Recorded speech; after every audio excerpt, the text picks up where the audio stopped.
mountain sun, sang to the outdoors lover. The problem was I couldn't hear them.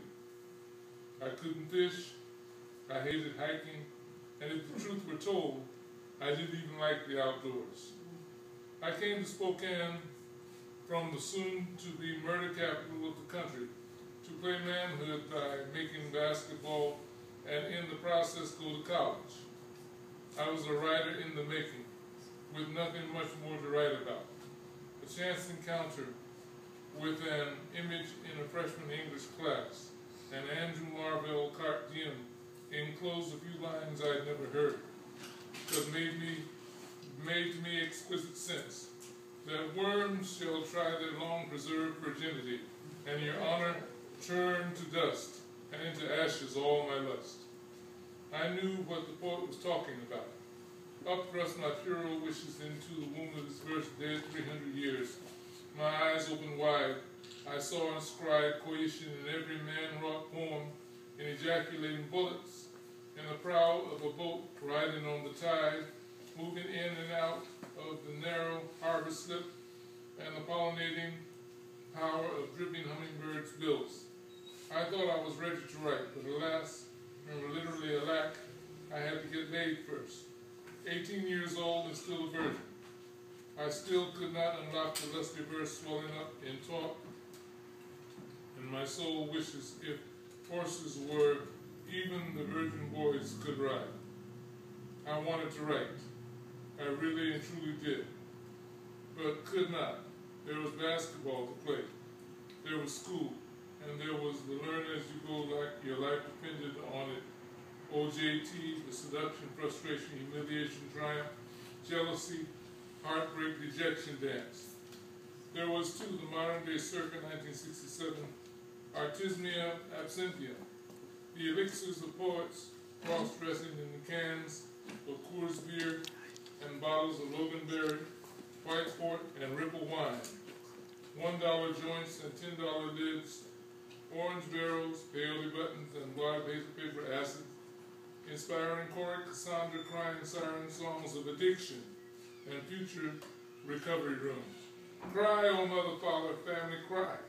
Lend me 10,000 eyes, and I will fill them with prophetic tears.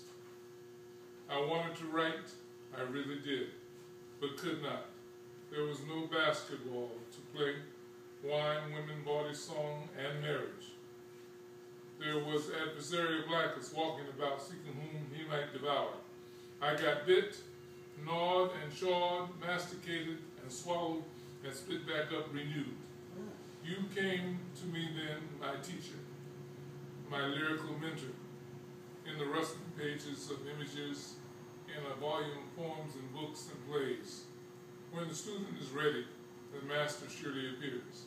I was ready, lying semi-comatose in an apartment above a tavern, musically awash in Monk's epistrophe, originally named Fly-Right, and then iambic pentameter, playing over and over again on the phonograph, his percussive quarter tones hammering in the dissonance and the siren modernism. I held in my hands a borrowed volume, your book of poems, a preface to a 20-volume suicide note.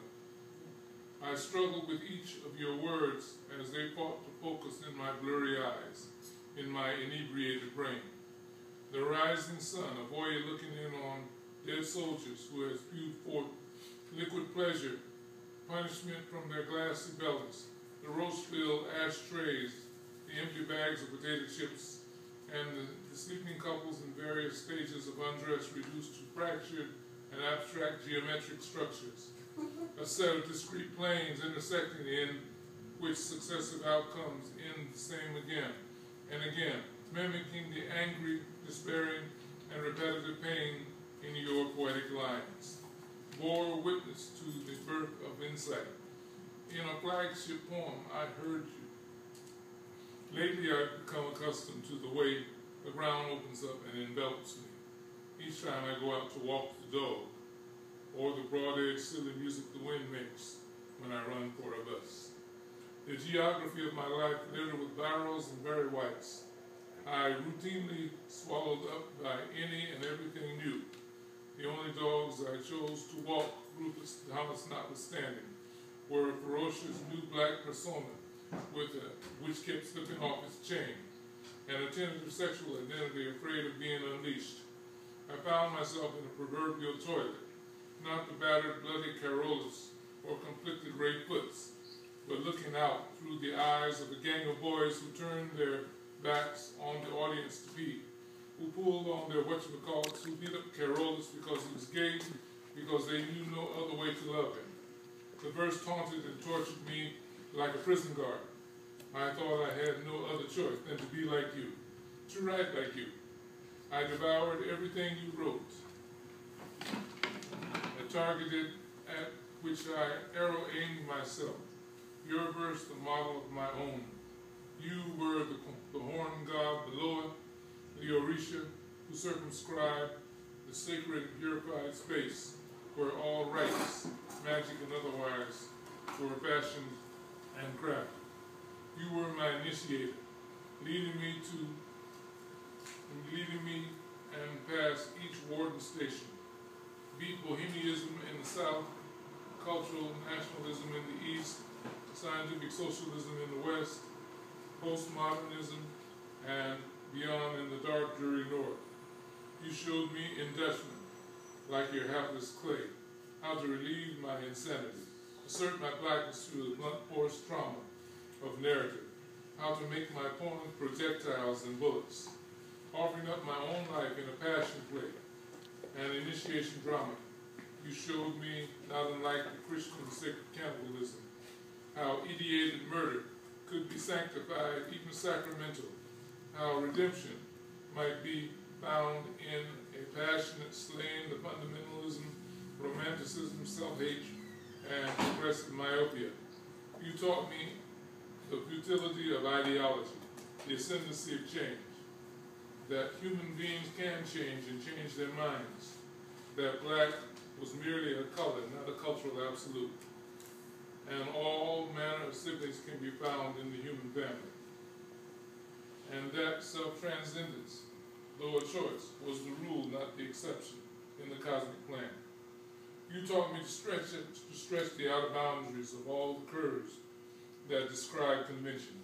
You made me write through my personal pain until I broke through, cleansed and tempered on the other side. You bade me lay down my anima and perform a great rite, my hieros gamos, where I plunged my throbbing life form into a chalice of wine, and my life poem took shape in that sacred, life-changing moment.